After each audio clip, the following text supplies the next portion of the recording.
আউযুবিল্লাহি মিনাশ শাইতানির রাজিম। বিসমিল্লাহির রাহমানির রাহিম। সূরা আল বাইনাহ আয়াত 6। কিতাবীদের মধ্যে যারা কুফরি করে তারা এবং মুশরিকরা জাহান্নামের আগুনে স্থায়ীভাবে অবস্থান করবে। তারাই সৃষ্টির অধম। আয়াতের তাফসীর।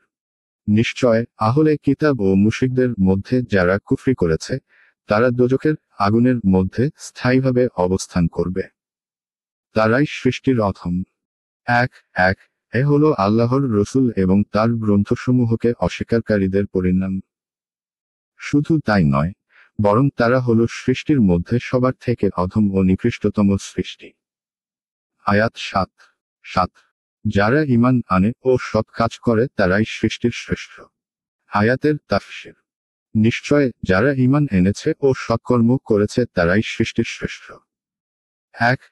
অর্থাৎ যারা আন্তরিকভাবে ঈমান আনে এবং যারা অঙ্গ প্রত্যঙ্গ দ্বারা আমল করে তারাই সৃষ্টির মধ্যে সবার থেকে উত্তম ও উৎকৃষ্টতম সৃষ্টি। যে সকল উলামাগণ মনে করেন যে মুমিন বান্দাগণ মান ও মর্যাদায় ফেরেশতা হতে শ্রেষ্ঠতর, তাদের সমর্থনে এই আয়াতটি একটি দলিল। শব্দটি থেকে উৎপত্তি হয়েছে। এ থেকেই আল্লাহর একটি গুণ আল বাই হয়েছে। এর আসল রূপ এরকে দ্বারা পরিবর্তন করে অপর তে সন্ধি করা হয়েছে। আয়াত 8। তাদের রবের নিকট আছে তাদের পুরস্কার স্থায়ী জান্নাত, যার নিম্নদেশে নদী প্রবাহিত, সেখানে তারা চিরস্থায়ী হবে। আল্লাহ তাদের উপর প্রসন্ন এবং তারাও তার উপর সন্তুষ্ট। ইহা এর জন্য যে তারা তাদের রবকে ভয় করে। আয়াতের তাফসীর।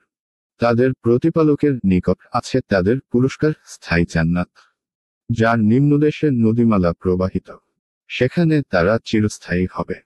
আল্লাহ তাদের প্রতি সন্তুষ্ট এবং তারাও তার প্রতি সন্তুষ্ট।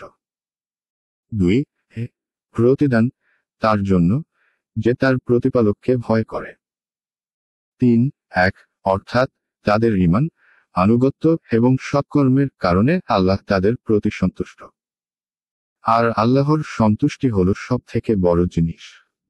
মহান আল্লাহ বলেন, সূরা তাওবাহ 9-72 আয়াত 2, এর জন্য যে আল্লাহ তাদেরকে এমন সব নিয়ামতের অধিকারী বানিয়েছেন, যার মধ্যে তাদের আত্মা ও দেহ উভয়ের সুখ বিদ্যমান। 3 অর্থাৎ উত্তম প্রতিদান ও সন্তুষ্টি ওই সকল লোকদের জন্য যারা পৃথিবীতে আল্লাহকে ভয় করে চলে, আর সেই ভয়ের কারণে আল্লাহর বিরুদ্ধাচরণ করা হতে দূরে থাকে। যদি কোনো সময় মানব মনের প্রবণতায় পাপ হয়ে যায়, তাহলে তারা সঙ্গে সঙ্গে তওবা করে নিজেদেরকে সংশোধন করেন নেয়। পরিশেষে তাদের মৃত্যু এই অনুগত থাকা অবস্থাতেই হয়, অবাধ্য থাকা অবস্থায় নয়। এর ফলকথা এই যে আল্লাহর ভয়ে ভীত মানুষ তার অবাধ্যাচরণে অবিচল থাকতে পারে না। পক্ষান্তরে যে এরূপ করে, আসলে তার হৃদয়ে আল্লাহর ভয় থেকে শূন্য।